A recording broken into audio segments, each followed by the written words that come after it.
kiss you. Thanks, Joe. Yeah! You want to run or you want to duck down? You want to duck, just go over and get onto the bench and stay there. You play to win the game. My message for the fans, we're all frustrated with where we are right now.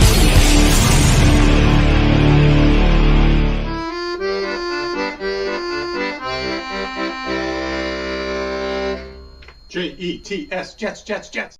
All right, Jets, everybody.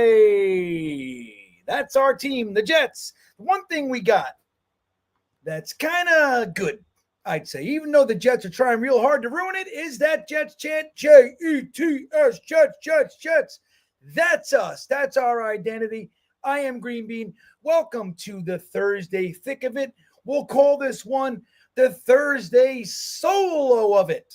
That doesn't roll off the tongue like I thought it would in my brain, but I'm alone tonight. So we're going to kind of do an 8 p.m. version of the After Hours Jets Fest. How's that sound? How's that sound, everybody? We'll just hang out all intimate like. Now, I have an idea. I think right around, let's call it 9 o'clock, we'll open up the lines. How do you feel about that? Like I told you, I don't do that very often because I don't know what it is about my white feathery beard. I don't have the same luck that everybody else has with opening up the phone lines or the video lines. I get the crazies. So hopefully maybe that won't happen, but we'll have some fun. I'll bring you guys on the show if you want to join, and we can do some call-ins. How's that sound? How's that sound? So I put a poll in there for you, everybody. Let us know how you feel about the recent comments, Aaron Rodgers on the Pat McAfee show. What does it do to you? Does it change anything? Does it solidify something maybe a little bit? It's interesting to me because, well, I'll get into it in some detail when we shut the poll down in just a few minutes. I'd love to see what you guys say. Go ahead and give yourself a vote in there. But I got to say, it highlights some stuff for me. Like it points things out. Like, when you can, especially with rooting for a sports team, look, this is emotional, right? Our hearts are in it. We love our team. We want so badly to see success, victories, wins, championships.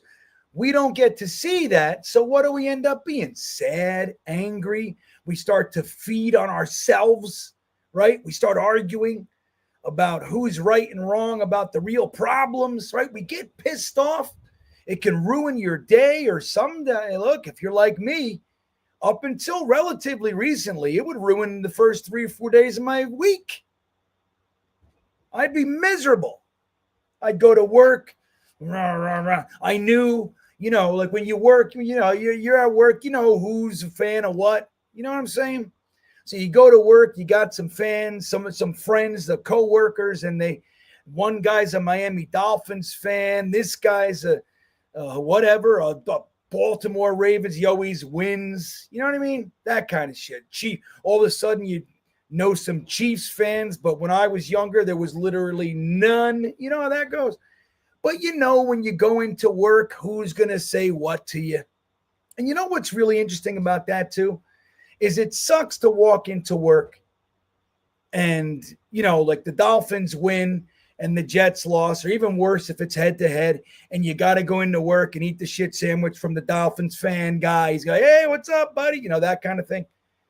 You hate that, but you know what's even worse? And this is where it's been for the past number of years for me, is I'm noticing that there's a lot more sympathetic people out there. They're like, hey, man, tough loss. They feel bad. They feel bad for us. I find that even worse. Go F yourselves. You know what I mean? Fuck, feel bad for me. Get out of my fucking... You want to choke those people. Hey, man, I'm sorry. Sorry, that was a tough one. I thought you had it. You guys look good. Those kinds of comments where they point out, oh, man, Garrett Wilson's a stud. Too bad you lost. Like, I don't want it. I don't like any of that stuff. I really don't. So it's emotional. So when you hear Aaron Rodgers come out and say some stuff about your team, about your new head coach, you know, what does it do to you? What does it do to your heads? Let's say hello while we're letting a few more people enter their votes on the poll. I will remind you guys, the most appreciated couple of things you can do while you're here is give me those milk dumbs. Give me the milk dumbs. Smash the like button for a little old green bean. And if you have not subscribed to the channel, that would be greatly appreciated. If you want to support the channel, you can do it two ways. You can join the Beanbaggers. We had a great time last night. We hang out. You get to hang out with GreenBean and the friends, GreenBean and friends. Wednesday nights, we get together in a private room and we just talk shit. We talk about whatever. Most of the time, there's a little Jets in there, right? We talked about, who did we talk about last night? Few different prospects, but anywho. So you can do that. The link's in the description to join the Beanbaggers, or you can join the Stream Beaners, and that's right there underneath the video. You can hit that join button, and guys, it helps out a lot with the channel, and I greatly appreciate all of those who've done it and all of those who are considering it. But that's how you can do it. So look, the GOAT coming in first, 11-6 in 2025. Isn't that fun? AFC East champ for the first time in 23 years. Top 3 to 5 defense in 2025. Top 5 O-line in 26 and 27. I like this Dakota fella, huh? I like you. This is good. This feels good tonight. I like that to be the comment that starts it all. Flight Boys checking in. He used to be called Slim God. Why'd you change it? That's the real thing. We got to know. Inquiring minds want to know, why did Slim God change his name to Flight Boys 2.0? Our good buddy Tony Alexio coming in with the package. The Tony Alexio package. That's what it is. I love me some Tony Alexio. My good buddy Hank G's in the house. There he is. Good to see you, Hank. Dino's here. Good to see Dino. Oh, it's a great picture. That's a great little shot you got there, Dino. Who else is here? Party with Peg and Artie. Good evening to you. Now, who is it? Peg or Artie tonight? That's the question. My bud Bogachuk. He's a beanbagger for years. Anyone else but hurt today besides Aaron Rodgers? I don't know, Phil. I might be. I don't know. I might be a little bit sore, a little sour over this one. Curly Norman's here. Good to see you. Joe S. saying, screw Aaron Rodgers. Right on. Flight Right's in the house. What's going on with you, buddy? Good to see Flight Right as always. Solo Marco Polo. GreenBean will be in the Jetsfan Hall of Fame. I would love that. Is there one? I mean, I got to be up there, right? You know what I mean? I'm a relatively vocal, visual guy out there. I've been around a long time. I've never seen a game in Shea, but I remember I was a little kid. I mean, so my first ever Jets game was, I forget the year. I could look it up real easy, but it was the preseason after the Eagles lost to the Raiders in the Super Bowl. That was like, what was his name? Jaworski, the quarterback, Jaworski. So the Eagles lost to the Raiders in the Super Bowl, and we were playing the Eagles at home. That was my first ever Jets game. It was a night game, like 8 p.m., and I had a blast. I can still remember, listen to this. So that night, I mean, it was probably 81, 82, something like that. 83. Let me see. I got to look it up, but I'll tell you a story. Jets. Whoops. Raiders beat Eagles Super Bowl. Let's see what year that was. 1981. So this is 1982. Like I told you, that year was the year, the Mud Bowl and all that kind of stuff was the following year. So that's when that's when I decided to become a Jets fan. That's when I was really in. But that was my first game. So listen to this. When I was at that game, so I was 9 years old. I can still remember asking my father. I can still smell it. I remember asking my father, "Hey, Dad, what's that smell? What is that smell? There's like a weird smell." And he said, "That's pot." And I thought to myself, I still remember it. He said, "Somebody's smoking pot." And I thought to myself that somebody had in my mind, it was like a pan, interesting pot, like a pot or pan, and there were cigarettes in it. That's what I thought. Because my father smoked cigarettes, so I had that frame of reference. But it was like, I don't know, he said, "Somebody's smoking pot." And I thought, cigarettes in a pan, cigarettes in a pot. Like weird, right? 9 years old. I don't know what the hell's going on. But I can still remember that smell. Like I've smelled my fair share of weed over the years. But I can still remember that one. Like that had a very specific smell. It was before all this sweet pineapple shit that you guys got now. It was seeds and stems for sure. But anywho, so I've been around a while, Solo Marco Polo. JJ Hamsa's in the house. Geez, still talking about 40. Well, he said some stuff today, Hamsa. What are you going to do? I don't know why you like that. Why you like that? Like it just happened today. We're going to talk about it. There's nothing else going on in Jets land. We could talk about the draft, but of course we are. It's like the people that say, "Oh, you can't do mock drafts before free agency." Why not? Because you don't know what it is. So what? You know what I mean? So what? I don't know. Let me talk about it. You're so over it. Yeah, I am. To believe me when I tell you. I mean, don't get me wrong, JJ. I'm over them. But it highlights something that I want to talk about. So let's, Hepburn's here. We'll say a couple more hellos. And we'll go through. So my buddy Hepburn, we're going to do it this year, John. We're going to get back to that damn Cyclone. And we're going to do it right this year. Last year, we had it all set up. And then the damn Cyclone closed. The lift chain broke. But anyway, that's where I got to meet John for the first time. M123 F1 or L123. Don't love Glenn vibe on that story, but it is what it is. L, so worse. Why do we still have Lazard and right? There's the question. I know, but again, it's you got to look at the source, right? So we'll talk about that, but I'm with you. Let's see. Who else is here? We'll say hello to one more. My buddy Harry. Harry's my bud. I love Harry. I've gotten to attend games with Harry. We've broken bread on more than one occasion. Harry and I, he's a beanbagger. I get to see Harry every Wednesday night. I love some Harry. So hello to everybody else. Zachary Burner, Infrared's in the house. All you guys are here. We'll see my other good buddy, E-Boogie's in the house. Stream Beaner, beanbagger extraordinaire.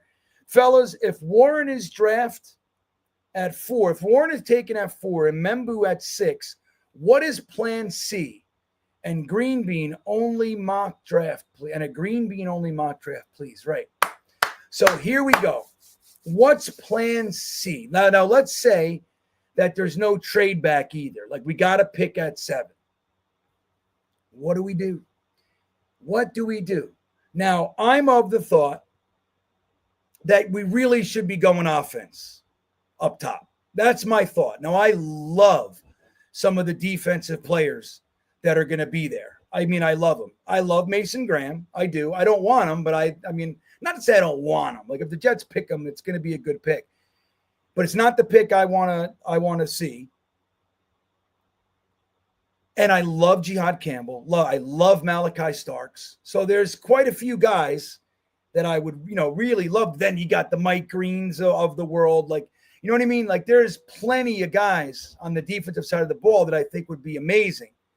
But I really think, like from my perspective, the Jets got to use this premium pick on some offense. If that's Membu, if that's Ty Warren, but again, getting to your point, E-Boogie, you got to make an offense. So what I would think is at 7, if Tyler Warren's already gone and Membu's already gone, that likely will push Will Campbell down. So you got to make that decision if you want to take a swing on Will Campbell. Hopefully he's an actual tackle, like you hear guys like Dom C and many others actually saying he's likely to end up being a very, very good guard in the NFL, which is not bad, but, whether or not you want to use your 7th overall pick on that is another story. So you got Will Campbell. He's going to slide down, or you can reach a little bit.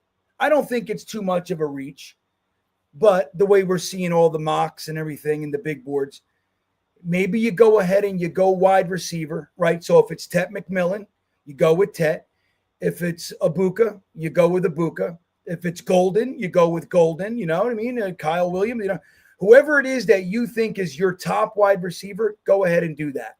That's what I think you do. That's for me. That's for me. Don't let it be a quarterback boogie. So like Isaac is saying, it's 1 more week from tonight. 1 week from tonight, everybody. We will not have a Thursday thick of it. We will be shifting our delightful show over to the Talkin' Jets Network to go around this thing for the 6th straight year. Matt O'Leary, Ryan, Jets Talk 24/7, and myself will be live streaming the entire draft once again. The 6th straight season. I love it. And that's what we're going to do. So that's, I don't know, man. I'm excited. I'm ready. Are you ready, Isaac? Are you done with mocks? You know what I mean?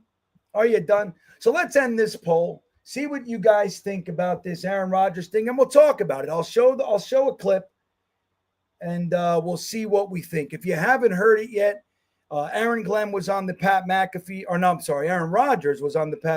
show, as he, is so often, and said some things. So let's see. So the question was, did your feelings on A-Rod change after his recent comments? So the top answer was 55% said, nope, it is what it is. I could care less. I think that's where J.J. Hamsas lives, right? Who cares? And then number 2 with 21% was, nope, always thought Aaron Rodgers was a turd. Number 3 with 12%, who's Aaron Rodgers? What? Who are we talking about again? And then number 4 with 10%, yep, it broke my heart. So you didn't like seeing comments like this. Like, look, you'd like to believe, right? In a perfect world, he leaves. He understands that the Jets were just getting younger. It's a new regime. You want to just start fresh. And he just goes, hey, I understand it is what it is. You'd love to believe that that could be what it is. But it's not. We got some parting shots. Let me show you guys the clip. I'll use the Matt O'Leary tweet from earlier today. So here we go. Let me make sure you guys can hear it. Let me see. So here we go. I'll show you the clip. Hopefully you can hear it. 20 seconds in, he goes, literally, I'm talking to the GM about something, and he leans to the edge of his sheet and goes, so do you want to play football? And I was like, yeah, I'm interested. And he said, we're going a different direction at quarterback. And I said, and I was kind of shocked. Now, not shocked because I didn't think that was a possibility. Listen, of course, they want to move on. That's totally fine. But shocked because I just flew across country. You could have told me this on the phone. He was mad that 20 seconds into their conversation, Aaron Glenn asked him if he wants to play football, which, based on Aaron Rodgers of the last couple of years, feels like a pretty fair question, right? Yeah, right, Matt. I agree with Matt. So were you guys able to hear it?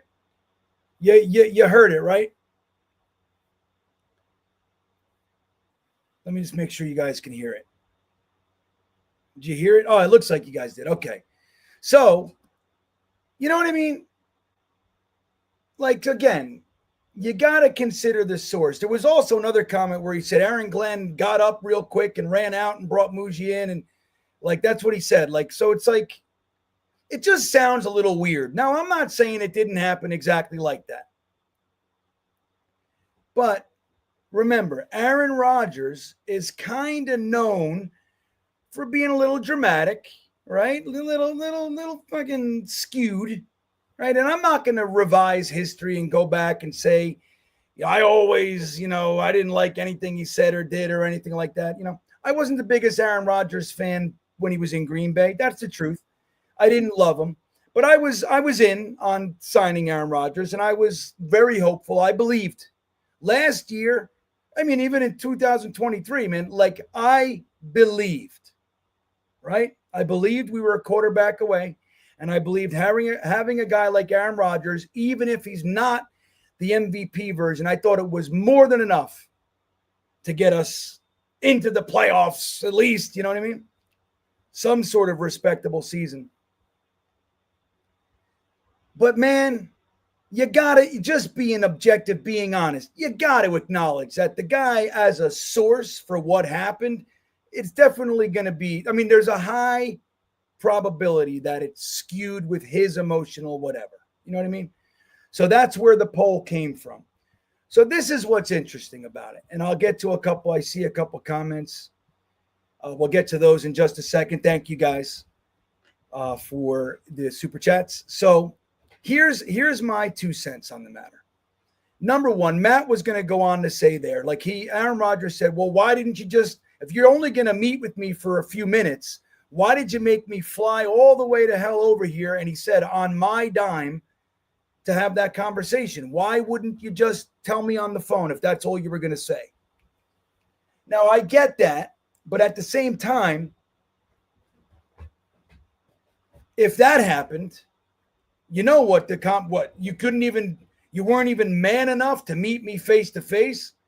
You come in, you're the new head coach of the Jets, and you call me on the phone. You know what I mean? So that's what the story would be. So that's not an issue for me, the fact that he flew in and all that. It doesn't bother me in the slightest, and I don't think it's the wrong move. I think it's the right way to do things. You bring him in, and you meet with him face-to-face, and that's what it is. Now, the way that Aaron Rodgers said it, Aaron Glenn, he paints him out to be kind of like a little weird. Like we're talking, and he just leans on his seat, and he says, you want to play football? Yeah. Well, we're not fucking keeping you. We're moving in. It just, I don't know. It sounds out of character. Now, I'm not going to pretend to know Aaron Glenn personally. I don't know. Maybe he does that all the time. Maybe that's what he does. He sits in front of his seat and he interjects. I don't know. But it doesn't sound like the well put together man that we know as Aaron Glenn. Is that fair? And it doesn't fit to me. That all said, I don't like it. I don't like the comment, but here's the other part of it. It shows you what they were trying to avoid, right? The guy gets into his feelings for whatever reason. And he's on Pat McAfee, and they eat it up. They love it. The more they can get him to talk, the better it is. The more clicks, the more reposts, all that kind of shit. So they're all about it. They love the drama, of course, and they should. So it really does highlight something, guys. Like I've shared with you guys, I was very, very torn on whether or not to get rid of Aaron Rodgers and Davante Adams. I think, man, you can run it back this year. They stumbled and bumbled, but it's like we have the team. We got Davante Adams, Garrett Wilson, Aaron Rodgers, Breece Hall, Braylon Allen. Sign Conklin, run it back. The offense is built. Firm up the offensive line and, fill a few holes. So I'll admit I was there, but the main reason, whether or not, obviously you factor in he's 42 years old, he's diminished in one more year, getting older, he's more than likely not going to get better. He's going to, he's going to continue to get older. But I think the main thing is if he's here while Aaron Glenn is trying to put his stamp on the team, and Tanner Engstrand for that matter, rookie offensive coordinator, the idea of having Aaron Rodgers with Davante Adams here as this collective, and then you got, Lazard as a third, this is the kind of shit that you want to avoid. Like, it can be problematic if he doesn't agree with something Tanner Angstren is doing. Oh, I gotta, you see us failing, and I gotta listen to this rookie offensive coordinator telling me what's right and what's, you know what I mean? So this just shows you, it highlights that, like, what you want to avoid. You know what I'm saying? It's like, really does. That's what it paints a picture of what you just don't want around. Like, dude, just take your whatever, your feelings, and just go. Just get the hell out of here. Like Hamza was saying, we're still talking about this guy. Like, hopefully this is just like kind of the last ripples of the splash. We made the splash. We threw the big rock in the lake. It made a big splash, and the ripples, this is the last couple ripples hitting the shore. That's what I hope it is. So anyway, we'll talk more. I'm going to get to some comments. Hamza checking in says, if Zach Wilson's mom did a porno, would you watch it? No. Nice, simple answer. I mean, maybe if it came down the pike, so to speak. I don't really have much interest in her in general. Like, I don't know. She's not, there's no allure there for me. I don't watch much porn, to be honest. To be frank, to be Bill. Aaron Daniels checking in with his StreamBeaner super chat. Thank you for the support, my friend. GreenBean, did you hear or talk about the New York Jets offering a buyout to 170 employees? I think a true rooting out is happening. I did hear that, but I didn't hear it as like something real. I heard it like in passing. Jets offer buyout? Really? Is that real? Let's see. Let's look. The Jets have, look at this. So I heard it like I didn't even buy into it. I just thought it was like, yeah, whatever. The Jets have offered buyouts to roughly 170 to 250 employees. The Jets apparently hope to turn chicken shit into chicken salad. Sports Business Journal reports. What is that? What is Sports Business Journal? That the team has offered buyouts to 170 of its employees. Offers were extended earlier this month. The deadline for accepting is today. Look, NBC Sports is on it. What kind of people? What is the chicken shit, chicken salad thing? What is this? This can't be real.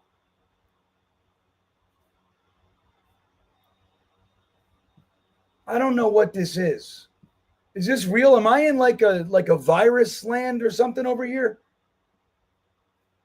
I don't know what's happening. I got to look more into this. I mean, what kind of guys are they talking about? Hopefully that security guard. That guy needs to go. Aaron Daniels, totally. I mean, that's crazy. Let me see. Who is saying this? Oh, Rodgers. I think it's chicken shit at its core. I think it has no place. Oh, this is what he said in November. This is a bullshit article. These people write the craziest things anymore. I don't know. I mean, it's on New York, in the New York Post. This is a couple months old, so I guess I didn't even really pick up on this. Who are they offering it to there, Aaron Daniel? I can't figure it out. Anyway, that's interesting. My buddy Jason Edwards checking in. 25 months of support from Mr. Edwards. Thank you, man. I love Jason Edwards. A-Rod is a tool. I'm a fan. Oh, I'm sorry. I'm a Jets fan for life. Can't wait for next Thursday.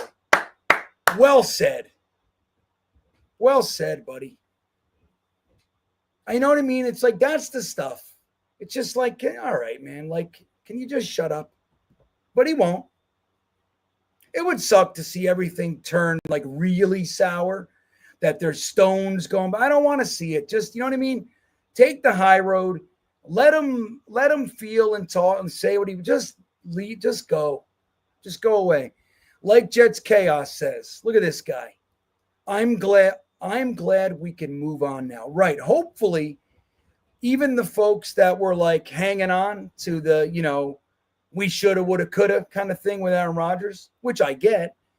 But maybe even those guys are like, you know what? I get it. It's just time to go. It's time to go. Hello, Chaos. What's Chaos doing out there? Let's see what else we got here. Red Bean checking in.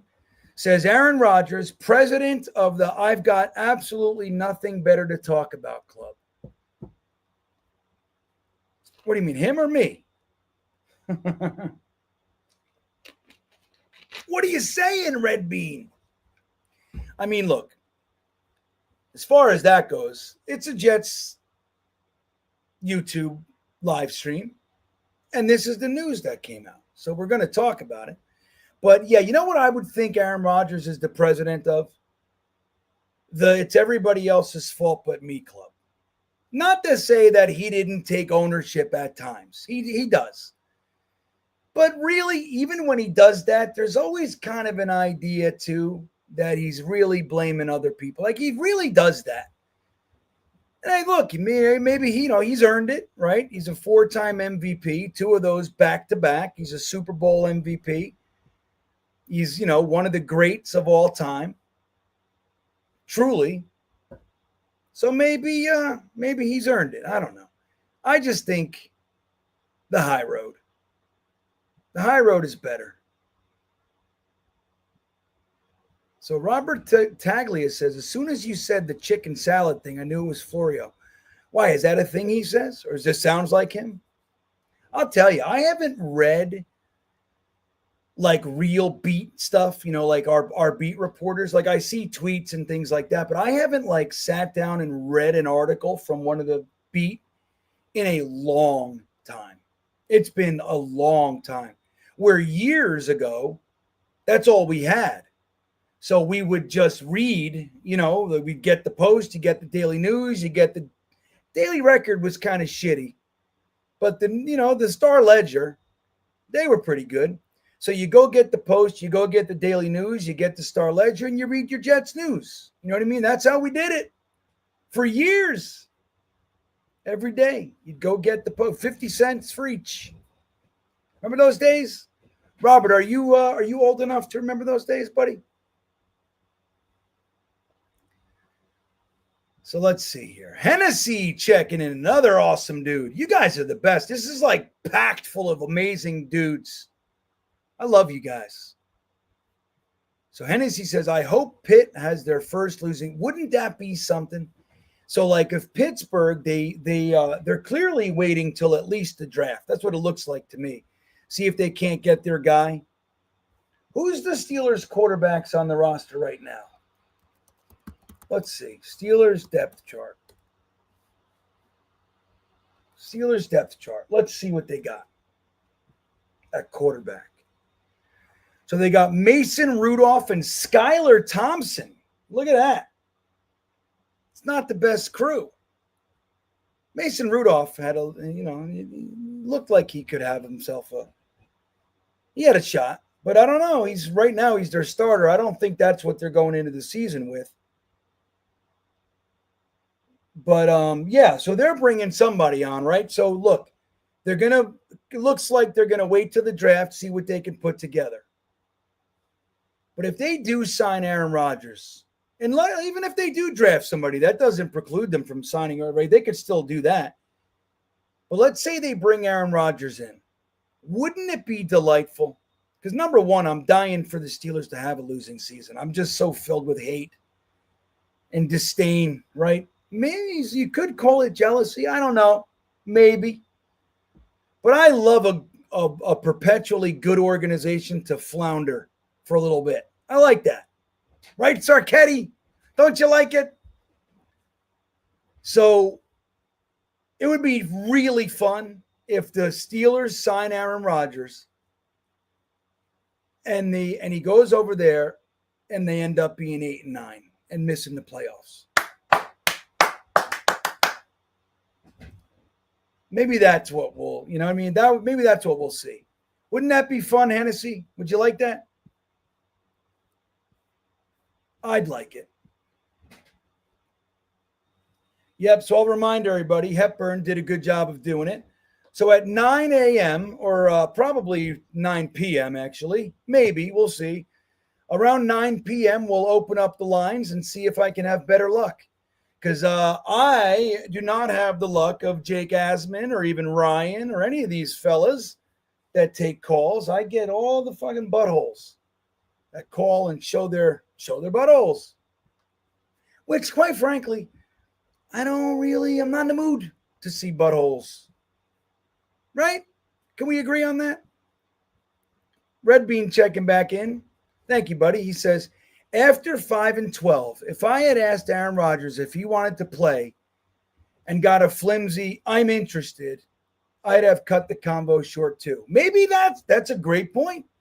Look, if he's being truthful, if he's saying it exactly how it went, maybe that was it. Do you want to play football? I'm interested. You can get the fuck out of here. That's not the wrong answer. I'm interested. Maybe that's what it is. That's a great point. I didn't look at it through that angle. Maybe that's what it is. They sat in a room with him. They said, we're going in clean. We're going in open-minded. Let's see what he has to say. And they said, do you want to play football? And he said, I'm interested. Let's see how he said that again. Hold on. Let's see it. We'll see how he said it, and we'll judge. We'll judge hard style here. Here we go. Aaron Glenn. 20 seconds in, he goes, I mean, literally, I'm talking to the GM about something, and he leans to the edge of his sheet and goes, so do you want to play football? And I was like, yeah, I'm interested. And he said, we're going a different direction at quarterback.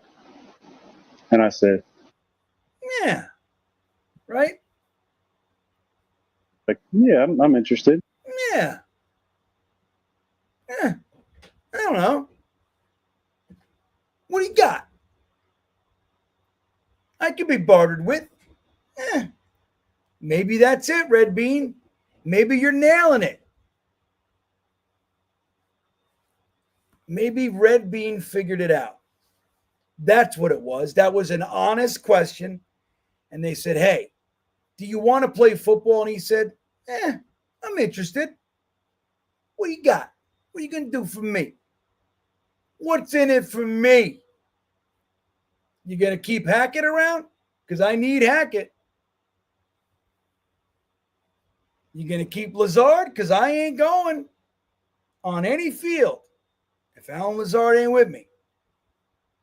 Right? Maybe. Maybe that's what it is. I like this angle. I think that's what it is. Oregon says Glenn sounds like a wiener. A wiener or a winner? Yeah, maybe that's what Oregon's saying. Glenn sounds like a winner to me. Good comment, Oregon. I love it. So, but listen, Jersey Jet says Rodgers is stringing Pittsburgh along days before the draft. Steelers fans are hating on him, and he hasn't even signed. Well, is he stringing them along? I read something, granted it was a tweet 2-3 weeks ago, but I read something that the Steelers they had their meeting and they put the brakes on it. They want to see how the offseason goes, namely the draft. Maybe it's the other way.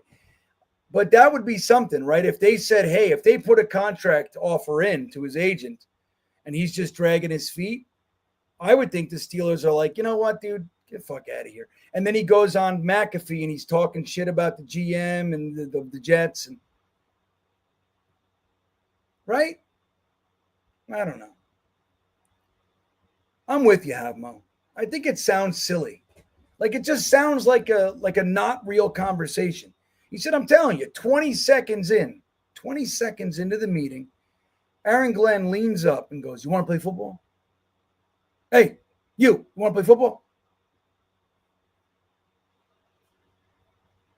Yeah, Chris says AG didn't like his answer. He said he wants guys that want to be here and want to be coached. And that answer, I'm interested. It's like Joe Pesci in Casino. What do you got? What are you going to do for me, huh? Maybe that was it. They talked about it. Mooj and AG talked about it and said, we're going to ask this question. The answer is the decider. We'll see what his answer is. He's either 100% in or he's out, all the way out. If he's not 100% in, he's all the way out. And didn't we hear stories about Aaron Rodgers kind of pleaded his case and really wanted to be here? Didn't we hear that? These fucking stories, man. You can't get anything. Nothing is straight anymore. You know what I mean? Rico says, all I know is Cam Hayward, who is the de facto team leader, said, you either want to be a Steeler or you don't. Yeah, I remember that.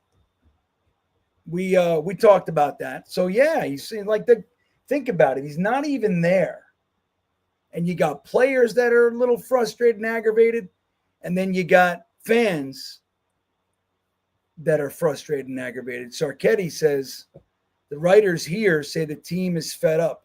Oh, so maybe it is Aaron Rodgers dragging them along. And that's the thing. The other rumor, right, was that he really wants to play for the Vikings. That's his real goal. So he's holding out hope that they're going to be the ones to come a-calling. Maybe.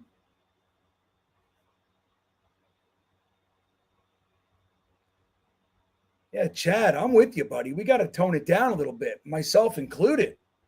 Chad's all this talk about buttholes, wieners, porn. It's making me uncomfortable. You're absolutely right. This is a family show, and we have to redirect. This is getting a little out of hand.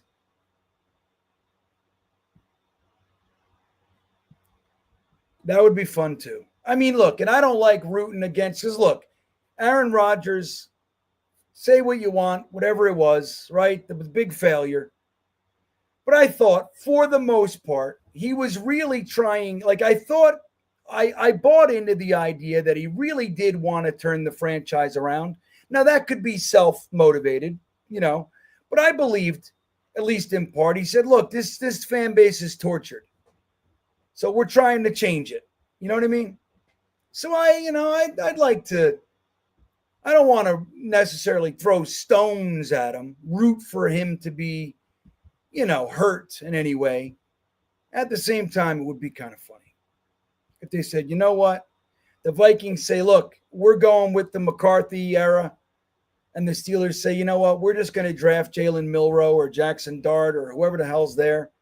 Shador Sanders should slide down to 21. Again, look, dude, weirder things have happened. Aaron Rodgers slid down to the 20s. So why not Shador Sanders?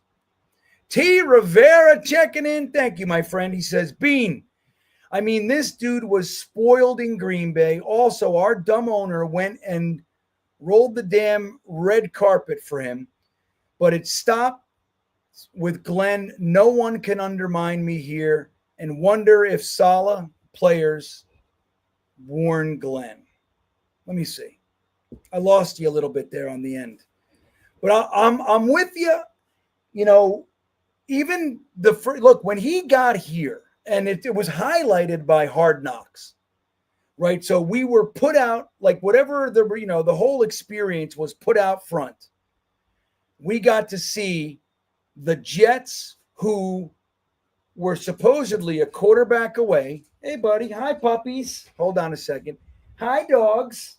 Hi, guys. Hello, puppies. What are you doing? There's the puppies. They just came storming in my studio because my door's open. Hello, guys. So what we really saw it. So the Jets, we were a quarterback away. We did some nice work in free agency. right? We got an offensive tackle in the draft, finished the offensive line, but we had Tyron Smith and the whole thing. We got Morgan Moses via trade to our offensive line. We were psyched about that. We had Breece Hall. We had Garrett Wilson, right? You signed Mike Williams. We were excited about him, Taylor ham sandwiches and all. And then Mike White was he was the next year. Mike Williams. Jesus, Christmas, Mike White. All right, now get out. No, I don't want you guys doing that. Come on. They're going to come in here and make a ruckus. Can't have that. No, out. Go ahead. I don't want it. What are you guys doing? I don't want that. They're looking at me all sad now. Now I feel bad. Go outside. All right, sorry. Now I don't know what the hell I was talking about. Oh, but you saw, like the whole thing in Green Bay, like you said, he's spoiled up there. He gets anything he wants. He's, whatever. The whole thing that was going on. Then he comes to the Jets, and look, call it what it is. They were fawning over him. Saleh, Ulbricht, remember all the players, Sauce lobbying for him to come here. Garrett Wilson saying, I'd be honored to think that a guy like him would want to throw the ball to me. Guys, out. Come on, guys, go ahead. Go outside. Sheesh. So you get to Aaron Glenn and the tone changes. And he says, look, here's the way it is. Like, do you want to play or not? And he goes, out. I don't know what their deal is. They want to come in and fight. I can't have it. So anyway, I could see his feelings getting a little bit like, this is different. I've never dealt with this. Had somebody say, dude, in or out? All right, you're out. You know what I mean? And that could be it. That could be the whole thing, T. Rivera. Look, I'm really hoping that the Aaron Glenn thing, like the discipline, the Parcellian discipline, I'm really hoping that he can do that the right way. Like, you don't want to see a failed experiment like so many Bill Belichick proteges, right? Matt Patricia, Judge, all these guys, they go to these teams and they try to be Bill Belichick, and it just doesn't work. You got to be genuine. You got to be true. It's got to be you. You can't pretend. Players sniff that out. And you got to hold people accountable. You can't be all bluster. You can't be all talk, man. You know what I mean? You just can't be all talk. You got to be real. If you put your foot down, you say, this is the line. You draw the line with your big toe in the sand, and somebody walks right over it, you got to chop it, right? You got to. Doesn't matter who it is. And if it's Aaron Rodgers, doesn't matter, buddy. I know who you are. Make no mistake. I know who you are. I don't give two shits. You're out. And if it's whoever it is, I hope it's nobody really good that we love. But if it is, you got to make the example. So I'm hoping that it is real, genuine, and that it gets received well and that it sticks and we become a disciplined team that is fierce, loyal, hardworking from the first second of the game till the last second, played through the whistle, all that kind of stuff. But we'll see. Scarcity's checking in, or Scar City. Yeah. Thank you, buddy. He says, Rodgers never had any intention of signing with Pitt prior to the draft. He wants them to kiss his ass and not have a rookie behind him.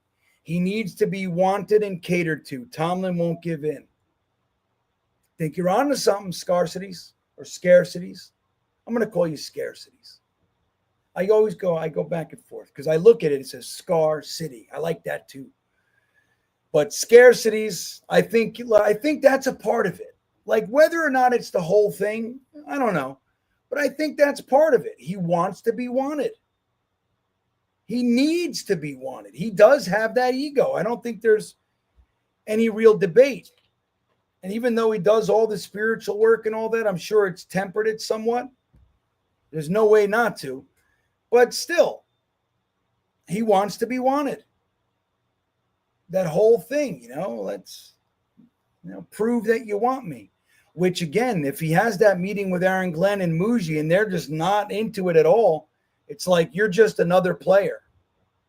We're about to build the team. Number one prerequisite, you got to want to be here. And you answer like that, I don't know, I'm interested. That's a bullshit answer. And it's funny how he put that out. Like, that's him telling the story.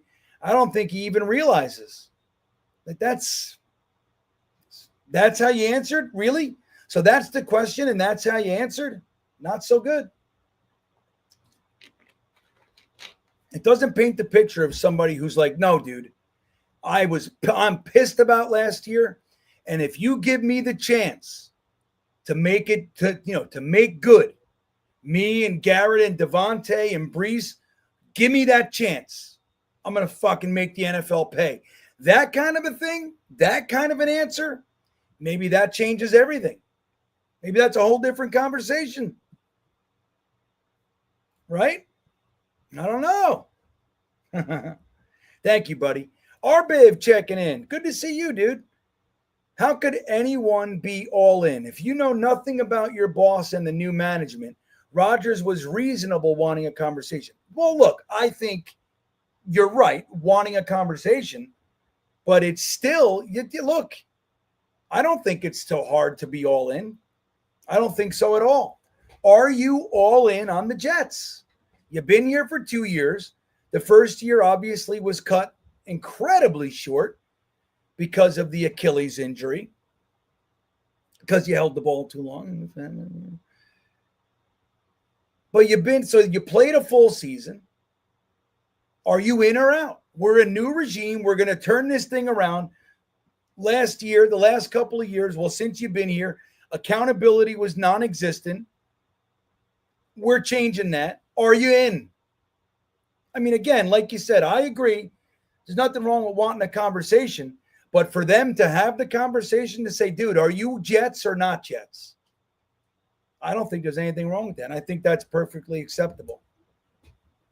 Like, I get what you're saying, Arbiv, but I think I disagree. You can be all in. Look, we got to build this team. We got to get rid of guys that are a little older, right? We're going to let, Solomon Thomas go. We're going to let Tyron Smith go. We're not re-signing him. We're going to let CJ Mosley go. We got to get younger. We're going to be flipping the house. Are you in?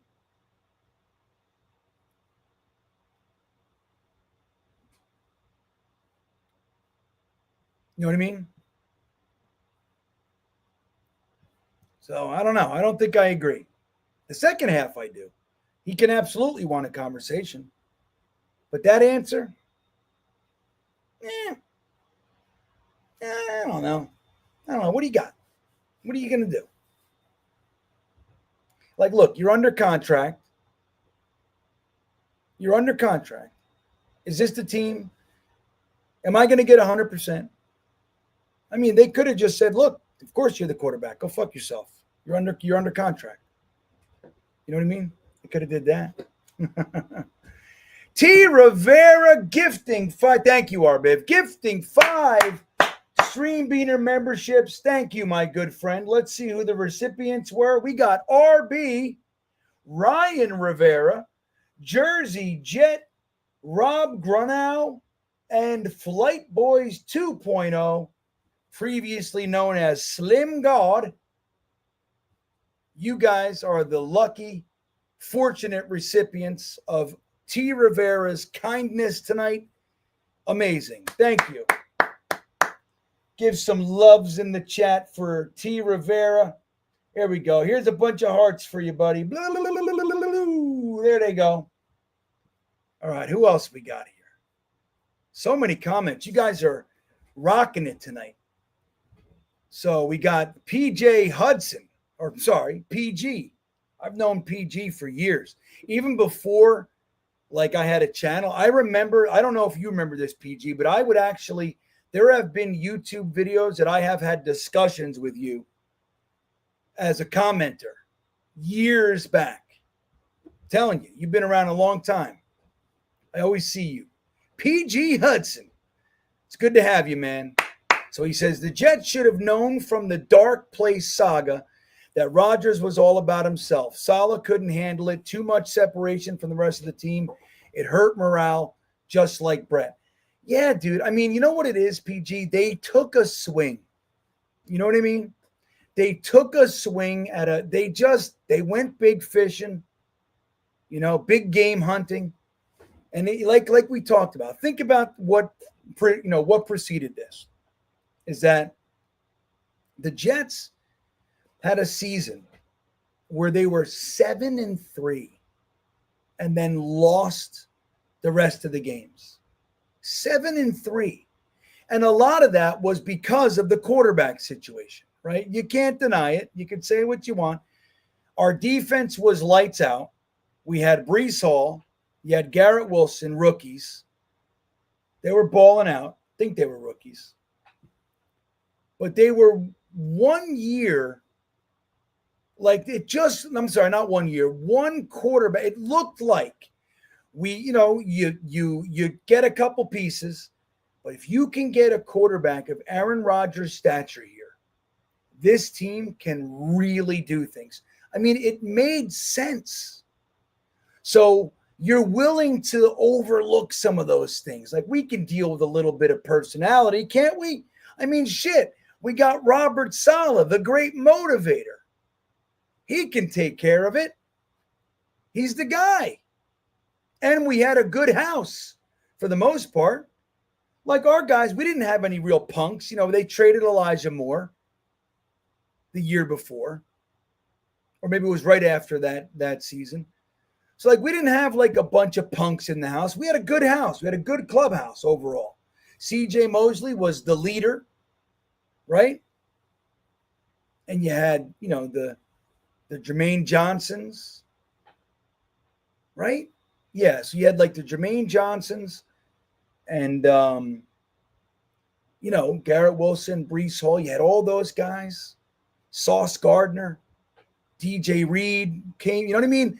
We really did look like we were a quarterback away. Not to say that they couldn't, offensive line, another wide receiver, stuff like that. But it really did look like that. So I think you can't pretend that Aaron Rodgers doesn't bring with him a whole bunch of baloney, because he does. But I think they were willing to swallow that to get the on-field performance. That's what it was. That's what it was. PG. Hamza checking back in. Alar in 26. Now you're talking chaos's language. Tony the GM too. You're not alone in that one. It'll be real interesting. I don't love Alar. Look, he went back to school. I'm going to be really curious to see what this year looks like for him, this next coming season. It's going to be really interesting to watch this quarterback class. You think Arch Manning is coming out? I don't know.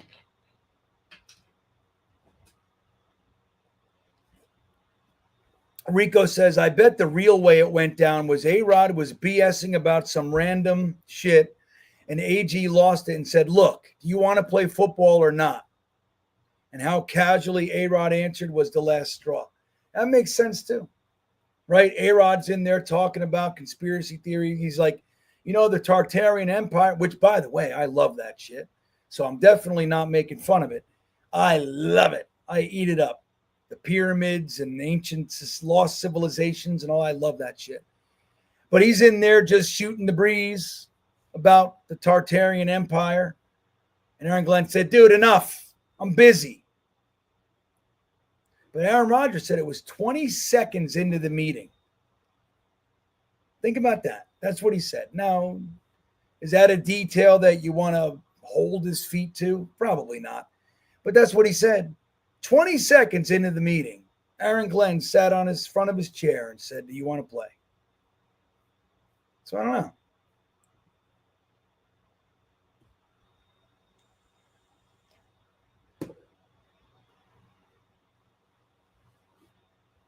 Let's see. Chaos says it's going to be a lot of fun next week as we learn about this new regime. The draft picks will speak volumes about what they're trying. Absolutely. It's going to tell us a lot about what direction they're really going, right? And it will, like, I don't think one draft can tell you everything, right? I really don't think that, but it's going to tell you a lot. What did they prioritize? Is this yet another defensive regime that even though you really need, if you're going to do this Justin Fields thing, if it has a shot in hell, you got to make sure that he's got everything he needs. And that includes protection, running game, and receiving outlets. Viable receiving outlets, not just guys running around with a cornerback attached to his belt loop. You know what I mean? You got to really, so are they going to be another defensive regime that can't help themselves and goes defense in the first? They can't help themselves. Can't do it. Mason Graham's too great. Will Johnson, too good. Aaron Glenn, I got to get me my cornerback, even though they just signed one. That kind of a thing. Wooly, we're going to learn a lot. And those first 3 picks are really going to tell us what this team, and then on an even deeper level, are they even fucking worth their salt? Because they picked an idiot. They picked the worst the wrong position and the wrong player. That's when it's really the worst. So I'm going to drop this. I'm going to drop the chat link or the call link into the chat. I'm going to pin it up top for you guys. Here we go. And if anybody would like to call in, what I'll do is I'm going to put a 3-minute timer. Oh, that's weird looking. I don't like that. We'll do it this way. No, I don't like that either. Let me see here. Hold on. So we'll put a timer on the call so we just keep it. So we keep it, kind of, normal. Hold on a sec. So here's how we'll do it. That's weird looking though. Let me see here. So the link is in the chat. If you want to join the show, go ahead. Join the show. Where is it? So I would do this, right? Yeah, there we go. We could do that. And when somebody comes on, if nobody calls, then I'll be sad. Be like, nobody loves me. But yeah, it'll change the screen. That's why it looks weird. Hamza says, are you doing a live draft show next week? Absolutely, buddy.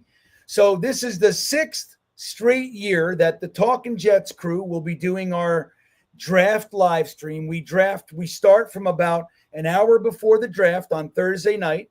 1 week from tonight, we'll be over at the Talkin' Jets channel. So we're going to live stream the first round on Thursday night, rounds 2 and 3 on Friday evening, and then Saturday, the full day for the rest of the rounds 4 through 7. And then we'll talk about the undrafted free agent class and all that jazz. That's what we'll do. Oh, it started. Why did it start? Okay. Yeah, Christopher Byers says Nick Nash. That's my guy. That's my guy, everybody.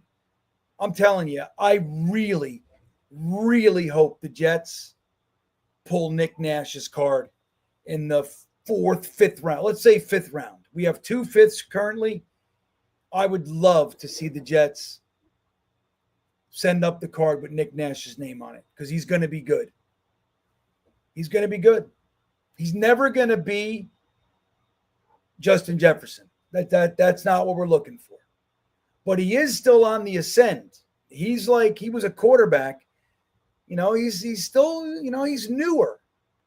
But he's got this knack for getting open. That's his deal. He just knows where the soft spot in the defense is. He knows how to get there. If he can develop a rapport with the quarterback, just know where he's going to be, man, he's the perfect guy. Third downs, that kind of thing.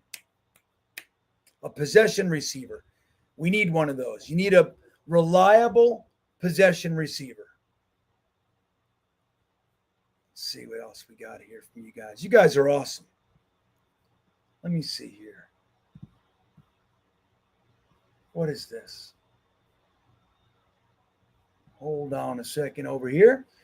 So yeah, man, the phone lines are open. Nobody wants to come in. Philly's limp noodle ain't coming.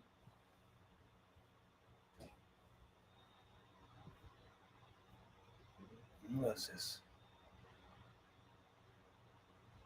Yeah, I keep thinking about opening up the phone lines, but like I said, I've had such a bad experience. That's what's happening right now. All the guys are getting their secret identities ready so they can show me porn. That's what's happening. So anyway, so the Aaron Rodgers thing, hopefully, guys, this will be the end of our baloney with Aaron Rodgers. I'll tell you what will definitely make it last forever. If he does go to the Vikings and they got Justin Jefferson and Addison and everybody else, and he lights it up, it's going to be one of those things where he has a great career, comes to the Jets for 5 minutes and sucks, and then moves on and is great again. We've seen that before. Right, guys? You guys remember, we've seen that one. We know that story. What's up? Ricky says, I'll call in as soon as I'm off the phone. Ricky's on the phone. It's good to see you, Ricky. Let's see. T. Rivera checking back in says, Bean, what are you doing for the draft? I really had fun last year at the for the draft party at the main event. By the way, Rodgers is butt cheeks, and he will eventually get retired. Well, so we're not doing the live event. We're going back to, so that was a great time, wasn't it, man? That was such a blast. And the food was good. That was so great. We nailed it with that spot. That was really that was a great spot. And we had a great time. That was fantastic because that was the whole Bowers versus the tackle thing. That was so good. That was fun. Remember Neil when we did the pick? Neil he lit the cigar right inside the place and smoked it and blew it into the camera. That was fun. But so this year we're not doing a live event. We're doing the live stream. So we'll be on the Talking Jets network the whole time. The whole time.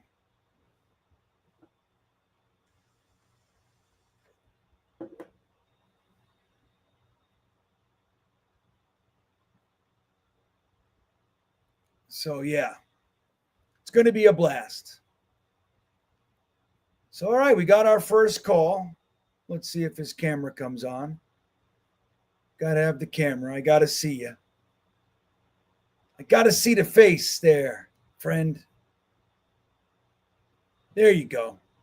All right, let's see. What's up? Hey, Long GreenBean. Island. How you doing, buddy? Good. How are you, GreenBean? Doing all right. How are you tonight? Pretty good. I've been watching your show for quite some time now. It's pretty cool to call in live. Yeah. Well, I'm glad you're here, man. What's going on? Yeah. You got anything to throw at us? I'll tell you what. The whole Rodgers thing has been a debacle since day one. Some of my friends who are also Jet fans, took some of those little shots he threw at the team, really serious today. I mean, all the damage has been done already. I'll tell you, hopefully this is the last we hear of all of this stuff. The way it won't end is if this guy goes to Pittsburgh and has an amazing season. Yep. And we end up winning 5 games this year, which, then this stuff will go on the whole year. No one will forget about it. But I don't know. I was disappointed. I thought Rodgers was going to be their best option to bring him back. It was disappointing to hear that they made a decision on the guy before ever talking to him. I mean, that just seems unprofessional to me. And why why bring an older player like that, a legendary guy? Why make him fly cross country just to fire him? But maybe there was more to it than we'll ever know. But it was a bad look for the Jets and Rodgers, the way this stuff is going down. Well, let me ask you. So, like to that point, and I was talking about it a few minutes ago. If the Jets, if we got the story that the Jets just did it on a phone call, so you have Hall of Famer Aaron Rodgers, you got Devontae Adams at his hip, so they're kind of a package deal, right? So you get Aaron Rodgers and Devontae Adams, and the new Jets regime, rookie head coach, rookie GM, they call Aaron Rodgers and they tell him over the phone. Do you think that would have been a worse look? Or that would have been better because they didn't make him fly? Like, what do you think? I think this was going to go down looking bad either way. And Rodgers would have complained either way. It would have been, what he said today. I flew out here on my own dime to get fired. We didn't even have a conversation. If they fired him on the telephone, the guy would have said, man, these guys couldn't even tell me to my face. They done it over the phone. Exactly. Damned if you do, damned if you don't, man. Yep. I agree with that. I don't know. I know the draft hasn't even taken place yet, but I don't like the bargain basement players, the no-name guys they're picking up. And what you said a few minutes ago about we'll know a lot more in the draft, I promise you it's going to be a heavy focus on the defense. You think? Oh, yeah. Oh, yeah. It's going to be majority of defense, and, they're just going to wing it on offense. That's what I see happening this year. Interesting. Jake Asman made an amazing point earlier. I was able to listen for a few minutes. A lot of people said, if this really crashes and burns with Glenn, all pun intended, that he'd probably be out within 3 years. Today, Jake said, he kind of signed this guy, Justin Fields, and if he puts together 2 miserable seasons back to back, he'd probably be gone. Right. Yeah, they kind of hitched their cart, right? Yeah.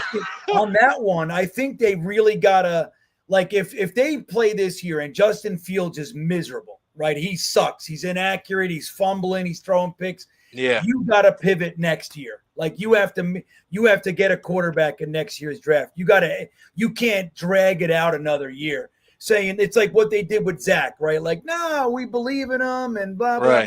Right. Like, no, man, you got to pull that damn Band-Aid off and make a decision. If he's booty cheeks, as some of these young fellas like to say, which I really like, booty cheeks. If he's booty cheeks, then I think you got to make that decision quick. You agree? I totally agree. If they have a miserable year this year, they need to pivot the following season at the QB position for sure. I totally agree. Look, I don't see them adding any big time playmakers on offense, and this team is already handicapped in the on the offensive side of the ball. So I don't see a way where this ends up, looking good for us on the offensive side next year. So, all we can do is just, hope for the best season possible and hope that they would, surprise us and play above the expectations that everyone has got right now, because the bar is pretty low. This is the lowest it's been in a while.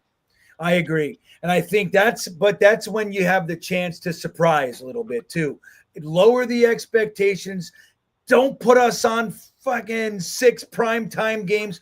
Let us play 1:00 on a Sunday in the dark corner of the NFL room. You know what I mean? Yeah. Stick us over there. Let us earn it. I like that. So listen, Sonny, this is a great call, man. I appreciate you coming in. Real quick before I go, and it's, again, it's awesome talking to you. we do have Pittsburgh on the schedule. Can you imagine if he signs there and this is Monday night? You know it. The That's Monday what they'll night do. opener. Will be third straight year, opening week, Monday night, Jets now versus Aaron Rodgers. It's too big of a storyline. They would absolutely do that to us. Yep, You know it. absolutely. Thanks for taking my call. Yeah, dude. Good shit. I appreciate it, man. Have a good night. You too. There he goes, Sonny. And we got another call from the great T. Rivera checking in. What's up there, Sugar Plums? How you been, Bean? I'm all right, man. How you doing? I'm doing good, man. You know, I'm resting in the house. Had shoulder surgery, a couple of months ago. So I'm just, resting right now, recovering right now. Getting it all back. Yeah, you got to take it slow, man. Yeah, you gotta just do your rehab and get back to work. I missed that, Right. but going to Rodgers, man, this guy, bro. I'm saying, bro, like I knew it was coming. I knew he was going to go to Pat, and it was going to happen. And that's the way he is. He's entitled. He always been the kind of guy that whatever he wants is there for him. Green Bay did it for him. Then our dumb freaking owner decided to go out there and roll the carpet for him, bring it out here, give him part ownership, all that bullshit. You know what I'm saying? And then he was undermining coaches and players and everybody in the organization. Thing is that you and I don't know this because obviously that talk is right there. It's behind doors. Nobody's talking about that stuff. And nobody wants to come out and say, yo, this guy is cancer. You know what I'm saying? Not in Green Bay, not in the Jets, because nobody wants that rep. You know what I'm saying? They're like, you know what? Let's just let the guy be, because he's a Hall of Famer. He's established. You know what I'm saying? You don't want to be the guy that trash him, because it's gonna go for a long way. You know what I'm saying? So, but at the end of the day, Glenn knew something. He knows somebody in the organization, players or people in the office. Somebody said to him, "Yeah, this guy's not good. Right. This guy's a cancer." And I felt, you have to understand this. During the season when he was hurt, and he's still playing, when we could have probably go with Tyrod, and get some games, whatever. He was hurt. He couldn't even fucking move. Excuse my French. You know what I'm saying? Yeah. And then you're gonna say, "Oh, I'm old team." No, you're doing it for the stat. You're doing it for the numbers. You wanted the 500, touchdowns or whatever with your buddy. You couldn't get it. Yeah, there you go. Coughlin got that. You know what I'm saying? I mean, it's done with this dude. It's done. And you know what? He's gonna end up with the Vikings. You're right. He's fighting that because he probably don't want to give it to Green Bay like that. That's why he came up to us. That's it. He wants to play directly against them and like outshine Jordan Love. That's what he wants. That's what, dude. Look, we saw it with Brett Favre. That's exactly what they want to do. And let me tell you something, man. The Vikings are built for him to succeed. Their offensive line is good. They got everything in place. Yeah. If Aaron Rodgers comes in there, I mean, look, Sam Darnold, not taking anything away from him. But boy, oh boy, did having Justin Jefferson and Jordan Addison and all those guys, that's a pretty good place to rebound in your career. I think Aaron Rodgers, that's the best case scenario for him, and he knows it. Yeah, I mean, it's realistic. At this point, I don't know why he had to say what he had to say, about us, and because we gave you 2 years. Unfortunately, the first year you got hurt. That was nobody's fault. You know what I'm saying? But we stuck by you. You know what I'm saying? The whole entire year, everybody was with him, and we were waiting for him, and then he comes and gave us nothing. And to his defense, I think the first year that he came in, the first year that he was with us, that was the team that probably would have gone a little deeper into the playoff. Because we had the defense. We had the team established. But they didn't put a freaking offensive line. Like, you got a 4-year-old coming in here, and you're not going to protect him? It took a couple of plays. Yeah, that was the thing that rubbed me the most about that year. And then you go into the draft, and we took Will McDonald, which, look, he's turning out. He looks like he's going to be a really good player for us, and that's great. but we needed an offensive tackle. And I know everybody was saying, oh, Broderick Jones, we got screwed and everything. But the guy that I wanted, Anton Harrison, was sitting there. That was the guy they should have taken, and he's having a pretty good career, I believe, for the Jaguars. But like you said, we went into that season with Mekhi Becton, who just spent the last 2 years on IR, and then you had Dwayne Brown, who was literally injured all training camp. So how do you go into the season with a 40-year-old quarterback, hoping that 2 injured offense and nobody behind him?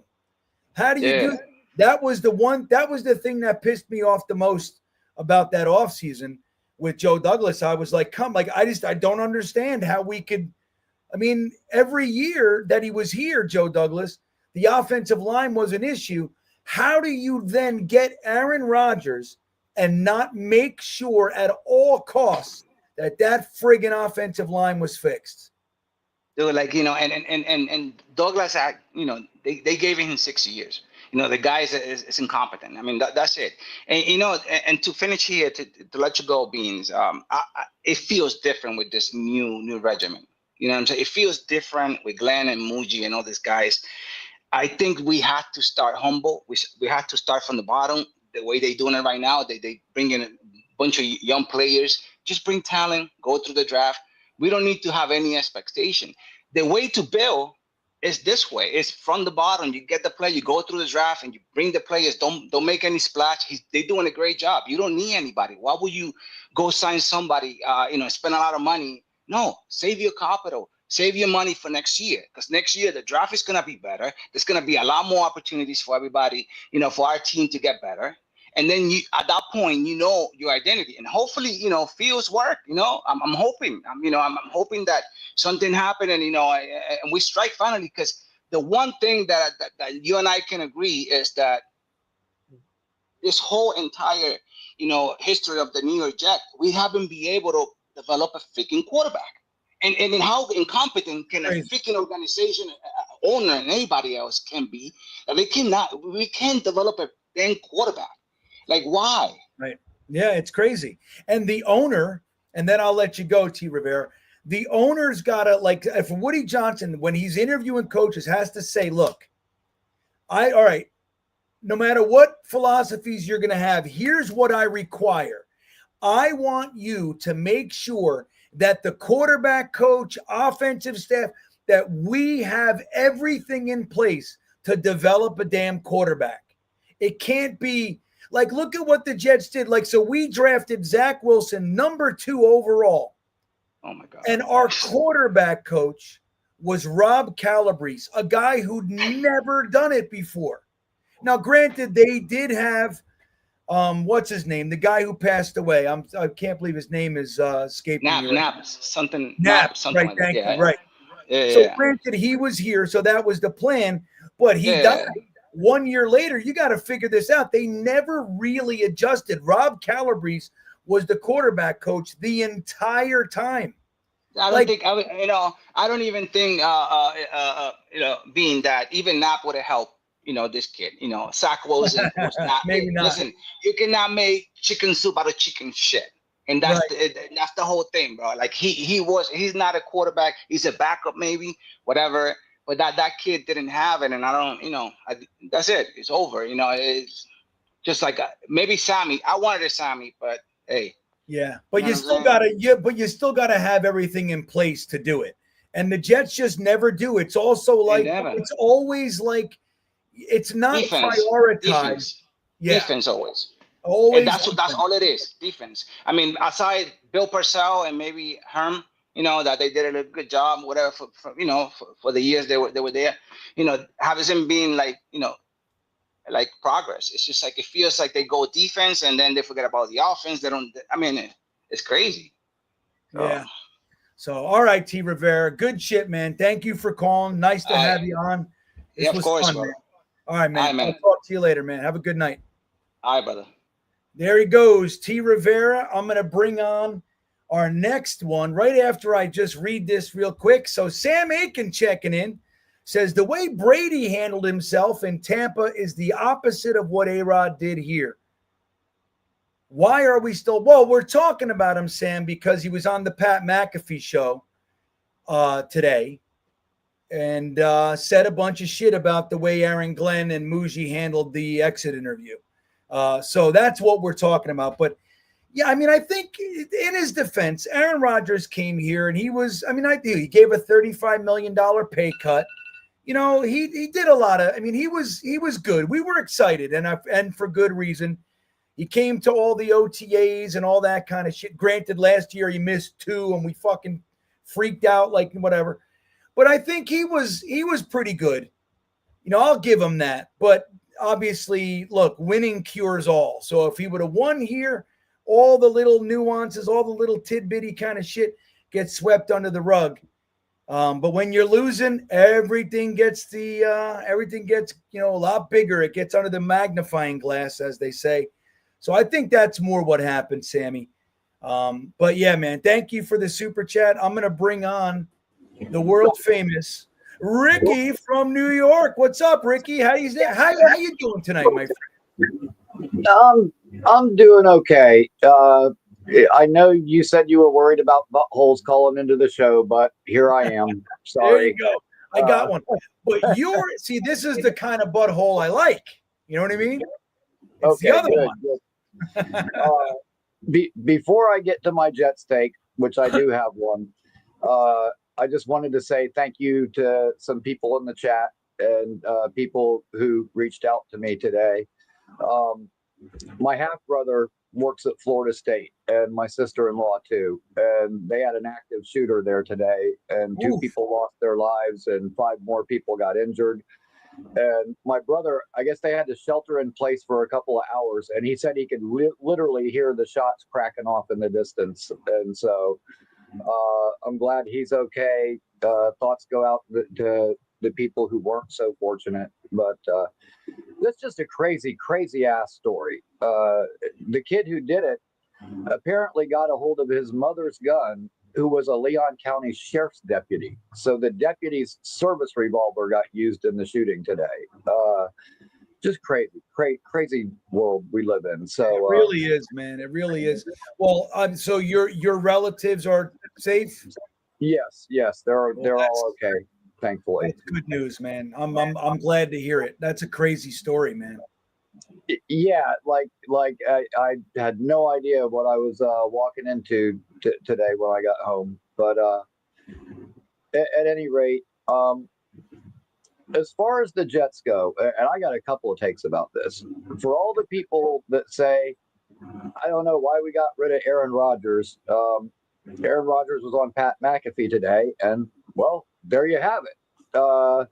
Yeah. I think that Glenn knew that anytime things weren't going his way, that this is what we would get. At the bottom line is, at the end of the day, they didn't trust him. They didn't trust him not to go on TV and run his mouth. Right. They didn't trust him to actually run their offense without changing plays. And you know what? When Aaron first got here, I was like, man, I had this guy all wrong. He's such a team guy. You listen, Aaron Rodgers is an educated guy and he knows how to say the right things. But Aaron Rodgers is like the high maintenance girlfriend. Like, he's the perfect teammate as long as he's getting his way. But right. When he does, that's a good way to look at it. I like that. Yeah. and that's the way I look at that. And I'll tell you what, Aaron Glenn, like, I hate it when people say, oh, you only like Aaron Glenn because he's a former Jet. That has nothing to do with it. I mean, I wouldn't say it has nothing to do with it. But yeah, a little bit. Little something. Yeah, that's the smallest factor. It was the way he went about building his coaching career. And true, if he wasn't a Jet, I wouldn't have followed his career, but I did. And the fact that, he worked his way up. Now he knows exactly what he wants from each person in each of those positions because he did that job himself. The other thing is like, Aaron Glenn was a great corner in this league, but he wasn't the biggest. He wasn't the fastest, but no one was going to work harder than him. He had that mentality. Curtis Martin had that mentality. Corbett had that mentality. Like those old late 90s, early 2000 teams, the team had that mentality. And I think that's something that we've really been missing. And I'll tell you what, I know that I've seen a lot of the shows were playing clips of Dan Campbell, Kevin O'Connell, talking about AG. One of the more interesting ones that I heard, because I was listening to that today, was Todd Bowles, who, I don't know if a lot of people remember it, but Todd Bowles was the secondary coach when Aaron Glenn was a player. And he said, Aaron Glenn would be pissed if he gave up a 5-yard hitch in practice. Right. Like the way he attacked his film study, he would use footwork, tackling angles, anything to make up that size deficit. And he said, and I had him again in Dallas, and he was our slot corner there. He said, but he taught those guys, Terrence Newman, Anthony Henry, those guys that were there, he taught them how to watch film, how to attack watching film. And his ability to teach the knowledge he has to other guys, I think is going to be a big benefit for him. And dude, it was just so encouraging because as he was saying that, I'm thinking about Sauce, and I'm thinking about Brandon Stevens and Cisco and these other guys that we got and what Glenn can bring them. And aside from the football knowledge, just that attitude that I think is what, we've been missing for a long time around here. And don't get me wrong. I like the team that Joe Douglas built as far as character, because we do have high character guys. However, that's kind of a fine line. When it comes to our offensive linemen, I think that good guy philosophy came back to bite him in the ass because, let's face it, we got a bunch of pussies. Like, why is it that everybody else can get good backup linemen, but we can't? Your offensive linemen need to have some nasty in them, some attitude to them. The good guy thing doesn't always work. And, for the people that want to bag on Joe Douglas did a lot of good. But when I think of Joe Douglas, I'm thinking man, was this guy like a split personality? Because during the offseason, he did so much good. But when the regular season started, he thought his job was over with. He didn't do shit once the season started. Very true. No backup quarterback, no backup kicker. And off-season Joe versus in-season Joe were like polar opposites. And it was bizarre because for as much good as he did during the offseason, he did jack crap during the regular season. But that's a really great point, man. It really, and it's like you bring up the backup quarterback. Like, obviously, when Aaron Rodgers went down 4 plays into the season, everybody and their mother were like, all right, well, who are they bringing in? Right? Who are they bringing in? You had Flacco was out there. You had Wentz out there. You had all these guys. We waited 5 weeks and then bring in Trevor Siemian and then didn't even get him onto the roster for another bunch of weeks. It was like 2/3 of the season was gone before they could feather this guy in. And you bring up the kicker thing. I mean, Joe Douglas, look, we got Zerline for a little while, and that was great. But, man, before Zerline and after this last year, it seems like he's got his head up his ass. That was one of the areas I was like, what is his problem? Why can't we get a kicker in here? And it was one of those things. I just agree with you so much that he did a lot of good stuff, like the way he built a team. Look, and we built a team that the whole NFL thought were Super Bowl contenders last year. So it wasn't just us. You know what I mean? The team looked good. The roster looked good. But at the end of the day, he had 5 years really, never got 7 wins in 5 seasons. So his 2 big whiffs, like we talked about, the offensive line was one, T. Rivera, the kicker, but really the biggest whiffs were Zach Wilson at 2 and Robert Saleh, dude. That regime, Robert Saleh, the whole regime, it just wasn't it. No accountability. We always started slow. If we had a bye week or whatever, we always came back flat and soft. And it's just one of those things. If you're not going to hold guys accountable, then they're not going to be accountable. And that's the problem. And I think his biggest whiff was the coaching staff. There was just, not enough going on. But yeah, I mean, let me ask you, Ricky, before I let you go. If you had to really, objectively, what what do you think about this year? Like, do you think that this will be one of those years where, like when Mangini came on, we were a 4-12 team. Mangini came in and we went 10-6. Do you see something like that?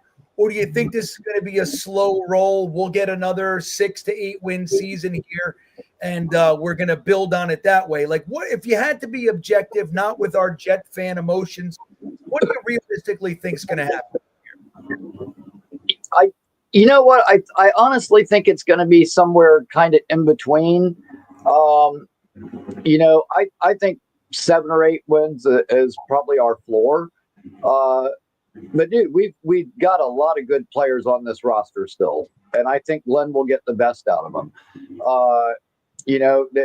His defense last year was decimated by injuries, and he still got those guys to go out there and play. So with the talent that we have, I'm very encouraged by this year. The quarterback is going to be the real question for us naturally. But I do believe in Glenn's ability to get the best out of our guys, and like I was saying, holding guys accountable. Teaching them how to watch tape, teaching them how to attack. Teaching Sauce how to get his head around and locate the ball before he starts thinking about scoring a touchdown. He's going to bring a lot. And like I said, man, that old lunch pail, blue collar, go to work mentality that we had with those 98 teams, early 2000 teams, I've missed that. And I'm glad to have AG back in the building.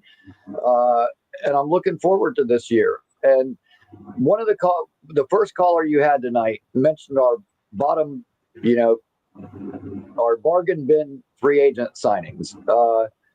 And I'm not going to sit here and try to tell you that Andrew Cisco is like the next Ed Reed. But you know what? Up until last year, which their whole team was crap last year, dude, he was picking off Josh Allen. He was picking off Pat Mahomes. He wasn't just picking off like Zach Wilson and Will Levis. And he was picking off good quarterbacks.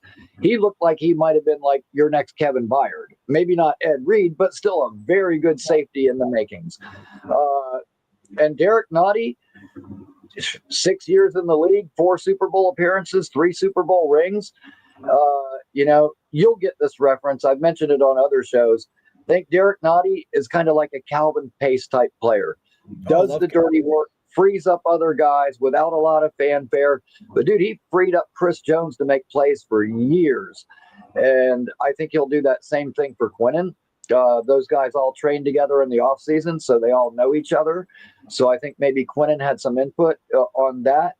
But I think we're underrating some of our free agent signings. And I'm more optimistic than probably most. And I don't think it's my Jets colored glasses, which I do have those for sure. Yeah.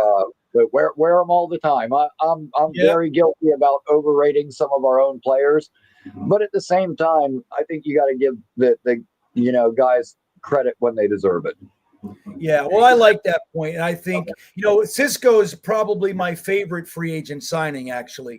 And look, I think, there's a lot. We got to wait and see. So guys like Stevens and all that, we got to see what this coaching staff is made of. If they're good, if we finally have ourselves a good coaching staff, I think that the type of players that they're bringing in, you brought up Cisco, you brought up Nottie. Well, I'm real curious about Stevens, and some of the other guys. If they can coach, then I think we're going to see a little bit better output than maybe we're expecting. But Ricky, I want to thank you for the call, buddy. I'm going to get to some super chats. I'm glad your family's safe down there. That's some scary shit. But it's good to see you, man. And thanks for calling in tonight. Hey, thanks for having me. And GreenBean, shoot me an email. It's just Ricky New York at Yahoo. And I'll send you one of my Ricky New York shirts that kind of looks like the old concert shirts from the 80s. And as I sign off, my final words are, don't reach for a right tackle at 7. When we get to pick 73, every Jets fan across the country needs to be chanting Ozzy like they were me at a concert in the 1980s. Right. Ozzy. I love it. All right, Ricky. Thanks, buddy. I'll email you. There he goes. Ricky from New York, everybody. You know him, you love him. I love that shirt. That's my kind of shirt. That's the shit I was wearing in high school. I love those. I hope it's 3/4 sleeves. Big Will checking in. Thank you for the 1 month super chat for being a Stream Beaner member. We haven't been able to stop the run. How about Desmond Watson, the 400 and what is it, 460, 450, 400, let's say 450 pounds, 450-pound defensive tackle. What do you think? I mean, I haven't put too much into him. I know about him because Jesus. But is he a guy like that? Can he play for? Let's take a look. Can he really play? Let me see what his projection is there, Big Will. Let me see something here. Hold on. All right. So he looks like he's being projected in the 7th round. I'll tell you what. If you're at pick 207 and Desmond Watson is on the board, I say do it. Right? Why not take a big swing on a big fella? 464 pounds. They have him listed here. Playing for Florida. Look at this. Let me show you guys a picture real quick. Look at this. Look at this shot. Come on, where'd it go? So look at this shot real quick. Come on, work. Here we go. Look at this. You don't see that every day. Look at that guy. What do you guys think? You want to take a swing? Hamza, what do you think? Sam Aiken, what do you think about this guy? 464 pounds. How tall is he?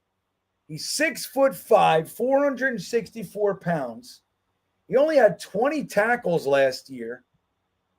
Let me see here. Let's see what his weakness is. Limited pass rush productivity. I don't think you're expecting this guy to be a pass rusher. Movement efficiency deteriorates noticeably when forced to change direction. Yeah, I think, look, if you're drafting a guy that's 464 pounds, you're going to want him to do one thing. You guys know what that is? You're going to want him to eat up 2 gaps on the offensive line. That's what his job is, to clog an entire half of the offensive line. And then if he can do that effectively, you don't need him to get any penetration, nothing. Just clog it. That's all I need you to do. My linebackers are going to come in and play cleanup duty. I don't know. I like it. I say, why not? One player clog up the whole left side of the line, so to speak. Don't worry. Quinnen, JJ, Will McDonald, they'll get the pressure. And then you got Sherwood and Quincy. When the guy has to bounce it outside because they can't run anywhere near Desmond Watson, you let them come in and clean it up. I'm all about it. I say yes. Big Will. JJ Hamster checking back in. Thank you, buddy. He says the O-line is still not fixed. Run blocking is still a problem unless they show me otherwise. Yeah, I know. We were talking about this, I think, a couple weeks ago. The thing with our offensive line is this.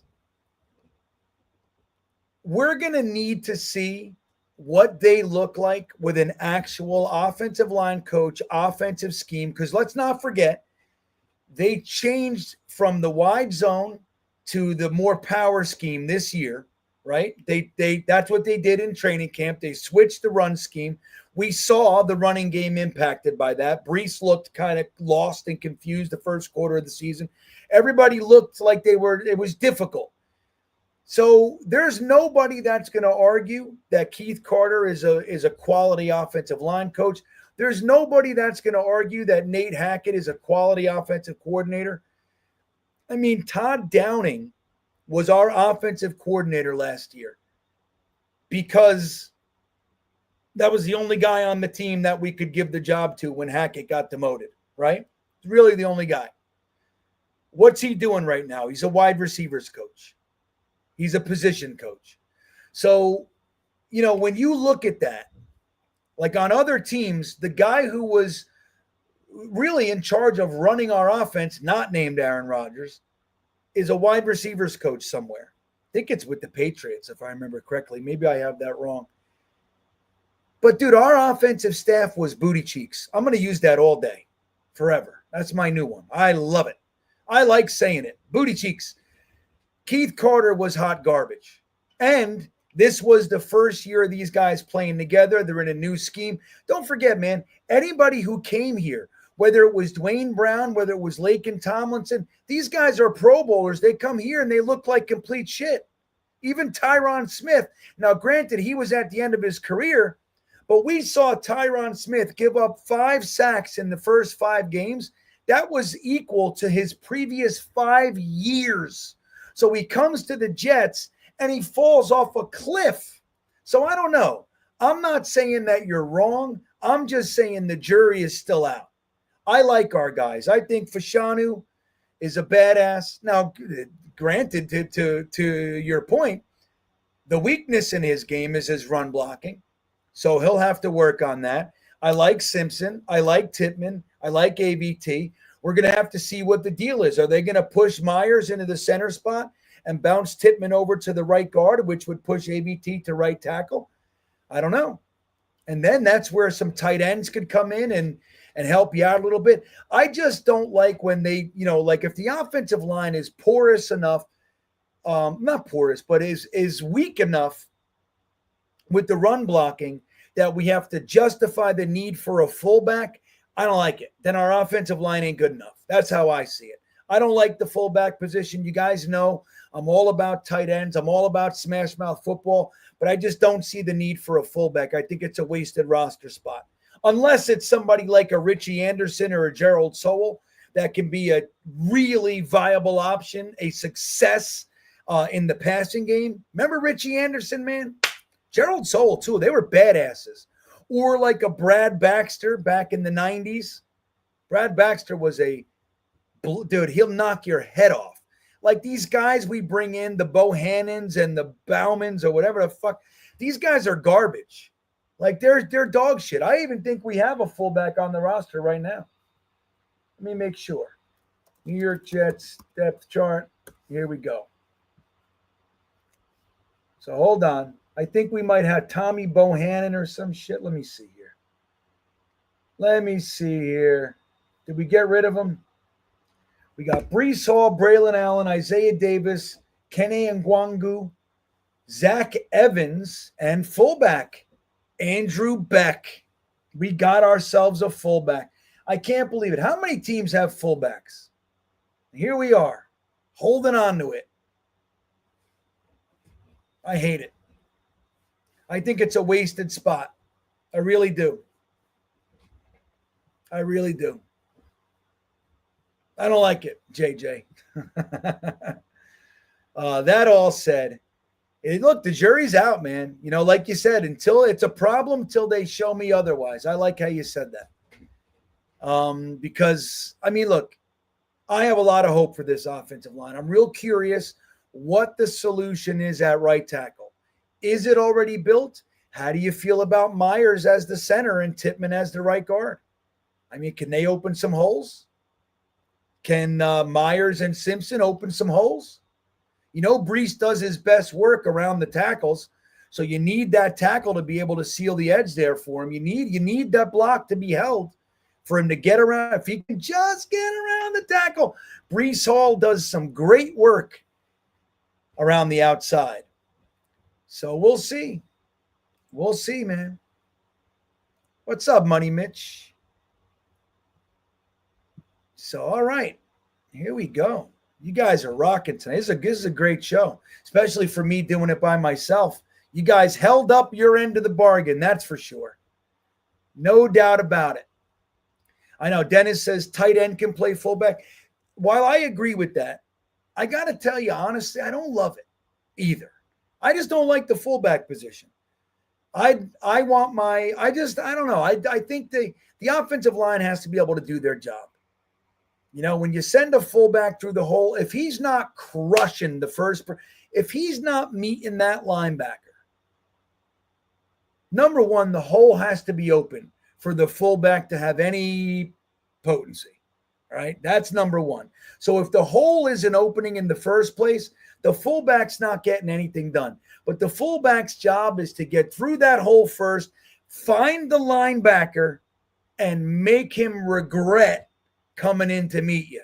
That's the fullback's job. If he can't do that, it's a waste. It's a waste of space. So then to your point, having tight ends come in and play fullback, here's my issue. They're too tall. They're just too big. That's my thoughts on the matter. You got a 6'4", 6'5" guy trying to sneak through the hole and meet a linebacker. I just rarely see it used to success for the Jets. So somebody's got to figure it out. Me, I'd rather get rid of the fullback entirely. If you do have a play designed for it, you use your tight end, Jeremy Ruckert or whoever, let him do it. He's going to do just as good of a job as the damn fullback in most instances. But I would rather give that roster spot to a wide receiver, to an extra. I'd rather carry 4 tight ends than have 3 tight ends and a fucking fullback. Or I'd have another running back on the game roster, and I would be using multiple running back sets. You know what I want to see this year? Like, there's only so much work that we can do in the wide receiver room in the draft, realistically, right? There's only so much you can do if you're going to address anything else. So you think we bring in at least 1, maybe 2, right? Maybe 2.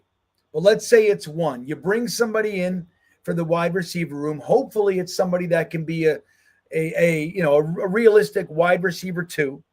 You got Josh Reynolds. You got this other guy, whatever his name is. You got Alan Lazard. You got Xavier Gibson, who I hope is off the team this year.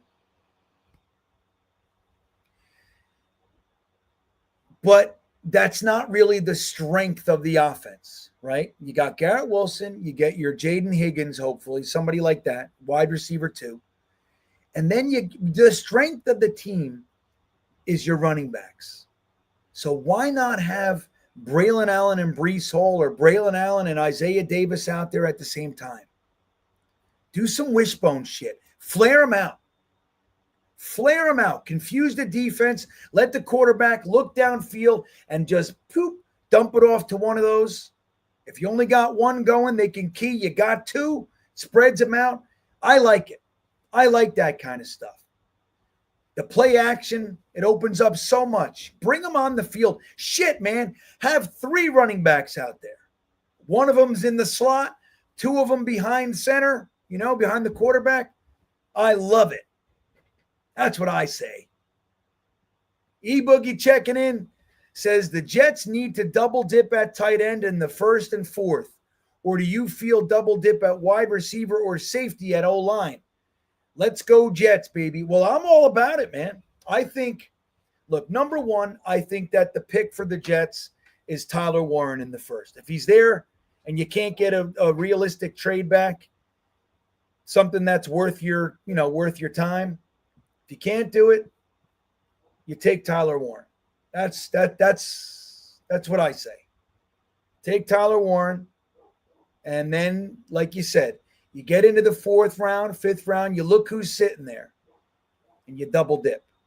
You get Terrence Ferguson. You get Luke Lackey. One of those guys, and you bring them in. They're tight end 3, tight end 4, and you develop them. That's what you do. Or you want to go Hawes for the blocking. It's not my favorite thing, but that's what you want to do. You do that. I'm all about it. I do think the Jets should double dip at offensive line too. You hear Dom C talking about it every damn week on the Monday night 10 o'clock mock. Next year, look, right now, if AVT is a guard and Simpson, there are guards, both of them are in the final deal of their contract. Final year of their contract. Getting an interior offensive lineman here now, somebody with a little bit more potential than these undrafted free agent guys that have been filtering through, the Hansons and the Xavier, Newmans, those types of guys. Bring somebody in from the mid rounds and let them sit for a year, developing on your staff. Hopefully your offensive line coach is worth a shit, and we can actually develop these guys. And then you got somebody brewing, so next year when somebody leaves, he filters right in. He's already knows the offense, knows there. That's the way to do it. So I do think we should be taking a tackle, and I think that we should be taking an interior offensive lineman, E-Boogie. That's what I think. And I'm all – look, we got 8 picks. I don't think you should double dip at tight end, wide receiver, and offensive line. But if they did it, I have no problem with it. You get a tackle, you get a guard, you get 2 wide receivers, 2 tight ends, and then you get a defensive tackle and a safety. I love it, especially if you trade back a little bit and get yourself an extra second. Boom. But, I still think they got to get a linebacker too. So a lot of work to do. I don't know how we're going to do it all. I don't know how we're going to do it. Let's see. Sam Aiken checking back in. Thank you, buddy. He says, are you open to drafting 2 offensive linemen in this draft? Thoughts on Hayden as our offensive line coach? Well, so I know I was just talking about it, Sam. No, E-Boogie kind of ninja'd you there a little bit. Similar question. Let me say this. I am all about double dipping at offensive line. Offensive line is a 5-man position. 5. And depth, it's really you're looking at 9. You want a 9-man position. Now, it's my belief that your center should also always, unless he's like the greatest center since sliced bread, and unless that's it, unless he's dominant, your center has to be able to play guard. It's just, I don't see why not. Your tackle should fucking be able to play guard, in my opinion. So you got that swing tackle, but I really do like having 2 backup tackles, 2 backup interior offensive linemen. So that, interior. So that's 9 guys. So it's a 9-man position. That requires more picks to be used on it. Unless you're just going to be scraping the bottom of the barrel. Late in the season, you're going to have a guy coming that was an undrafted free agent or on the scrap heap somewhere. And now he's the guy when you're in the playoff hunt. You got 4 games left in the season. You got to win 2 of them. And then there's an injury, not season ending or anything, but you got an injury. The guy comes in, for a couple weeks and he's a turnstile. And what does that do to your playoff? You can't do it. You got to do this the right way. So I'm a big believer that you got to use more resources on the offensive line. You got to. It's a 9-man position, dude. How the hell are you going to get away with it using 1 pick here, 1 pick there? That's why the Mike McCagnon years were so head-scratching. It was crazy. He used 2 draft picks in 5 drafts on the offensive line and never went higher than the 3rd round. His highest offensive line draft pick was Chuma Edoga. That's the most he's put. Meanwhile, he's taken defensive tackles out the wazoo. Like, how do you call yourself a general manager and only use 2 draft picks on a position that requires 5 to start and 9 to have it really supported correctly? 9 people, you use 2 draft picks in 5 years. Doesn't make sense. Like, when you look at this stuff, there's no wonder why we suck. And here we are as fans rooting. We're hoping, we're buying shit. We're going to the games. We're eating fucking hot dogs, all the stuff we're doing. And we got no chance in hell. We never did. We had no chance in hell. The McCagnon years, the Idzik years, they had no idea what they were doing. They had no idea. Any one of us, and I mean this sincerely, this is not hyperbole. I mean it sincerely.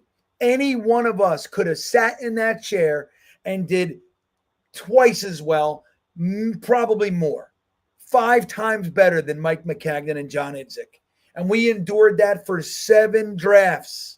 7 straight drafts of watching them go up and down the draft. What the fuck are they doing? 7 years of our lives, man. Think about it. 7 years is a 23-year-old guy. You turn around, he's a 30-year-old guy. That's the difference. It's crazy. Hamza checking back in. How about Mike Allstott? Well, that's what I mean. So those kinds of guys. Was Mike Allstott, I guess he was a fullback. They used him like, I mean, they gave him the carries of a halfback. But let me see here. How many he played? Let me see. Dude, he was a badass. Remember him, JJ? That guy was something else.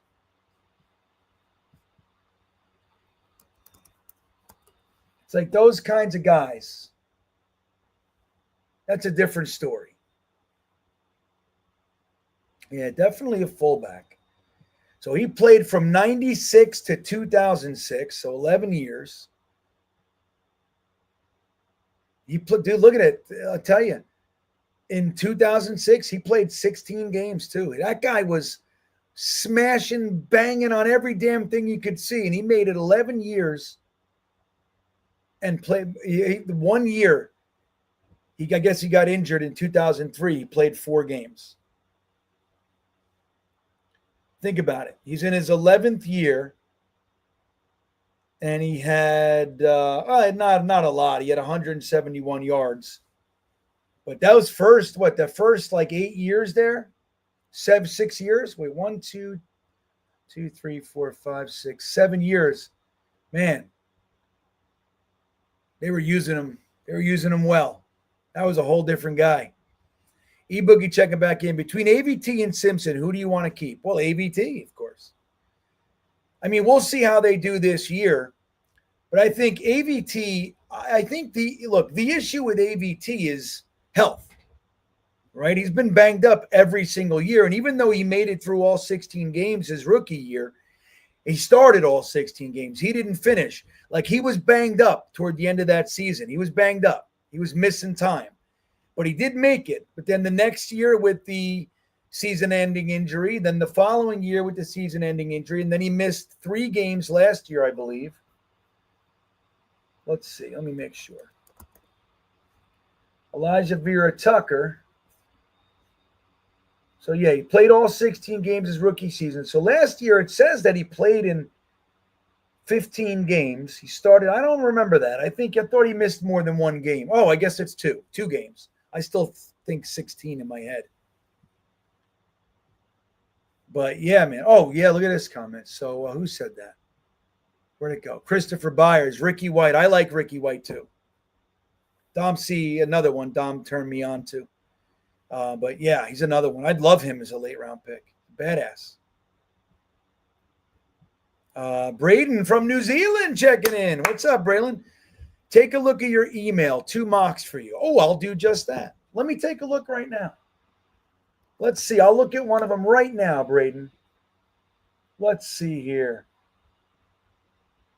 Where's Braden's email? Let me pick one of my 8 emails. There you go. All right, let's see. I'm going to bring it on the screen too, Braden. We're going to do this shit real style. All right, let's all critique Braden's mock here. You ready? Okay, so he starts it. He didn't trade. Jesus, come on, everybody. All right, I got to leave it small. Can I get it a little big? Wait, let me do this. Doesn't like it. There we go. So you started at 7 with Armand Membu, and then you did the 42. You went trenches. Tyleek Williams, love it. 73, you grabbed safety Kevin Winston, love it. The only concern, injury stuff, right? And then you went tight end, Terrence Ferguson, love it. Nick Nash, love it. Edge, Powell, Ryland. I'll admit I don't know much about him. Quarterback, boo. I think that's a wasted pick. What do I know? And then offensive guard, Joshua Gray. Yeah, you get your developmental guard. I think this is a banging draft. Up and look, your first 5 picks, those guys can have immediate impact, every single one of them. If you can get immediate impact from your first 5 picks, you've done well. You've done real well. All right, let's look at the other one. So here he goes. He goes a little different route here. So he started, let me see. God damn it. There, come on. It doesn't want to do it. It's crazy. All right, so you did Tyler Warren, followed that with linebacker extraordinaire. He's not going to be there, I would say. But if he is, that's wonderful. Oh, Kenneth Grant too. Geesh. So you did a little trade back to 12. You grabbed Tyler Warren. You got linebacker Jihad Campbell and defensive tackle Kenneth Grant with your second-round picks. Oh, you got Jaden Higgins with another second-round pick. 3 seconds. You can do some damage. That is a banging top 4 picks. Then you got Trapillo. Like Ricky said, he's going to be cheering Ozzy. Hell yeah. Miles Frazier, R.J. Mickens. You like Powell Ryland, it looks like. Dylan Gabriel again. And then kicker from Pittsburgh. I'm all about it, man. I think this is another one. I mean, shit. If they're keeping AVT at right guard, I think Ozzy Trapillo can start this year for us. And then you got guys grooming. Yeah, I mean, I don't love RJ Mickens as, the idea of starting this year. So I just don't think that he's the answer. Maybe later. Good to get on the roster. I think this is another good draft. Like look, the back 3 picks, you just got to try to get somebody you think you can develop. You know what I mean? But Braden, I think you did well, buddy. That's what I think. Let me get your stuff off there. So I think you did well. These are great. Right? Chris says, imagine Jihad Campbell and Kenneth Grant. Dude, if you can trade back and somehow, right, you get a second, or if you're able to get 3 second-round picks this year, the damage you can do in the second round, like if Kenneth Grant, Jihad Campbell, and Jaden Higgins that is about as solid of a second round as I can imagine in this draft. Truly. I love Jaden Higgins. And I love Kenneth Grant, and I love Jihad Campbell. I'd be out of my mind, Braden. I'd be out of my mind, everybody. No, the Jetstream. Yeah, I don't think Jihad Campbell's making it out of the first, period. I don't think Grant or Campbell do. The truth is, I don't know if Jaden Higgins is either. I think that, look, we're not talking wide receivers in this draft like we are usually. And I think that's for good reason, but I just think it's too valuable of a position and the money is too crazy out there. I think teams are definitely going to use their first round pick on a wide receiver. I think we probably see 5 wide receivers go in the first. Right now they're talking about 2 or 3. I don't know. I think guys like Higgins and Luther Burden, I think they're going to go. So, all right, guys. Well, look, this was a fun night. A delightful evening, if I may. A delightful evening. I want to thank you guys for hanging out with me. Don't forget to squash the milk thumbs on your way out. Hit that like button and subscribe to the channel if you haven't yet. It is greatly appreciated. I want to thank the fellas who called in tonight. That made the show even more fun.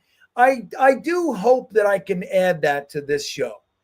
Like the second half of the show, we'll do some call-ins. I really do want to do it, but I'm scared. Tonight we did all right. I'm afraid of it. I got traumatized. So with that all said, everybody, I wish you farewell. Have a great rest of your evening. And I will see you next time. Yeah, here we come, baby. Here we come. Here come the Jets, man. I want to kiss you. Thanks, Joe. Yeah. You want to run or you want to duck down? You want to duck, just go over and get onto the bench and stay there. You play to win the game. My message for the fans, we're all frustrated with where we are right now.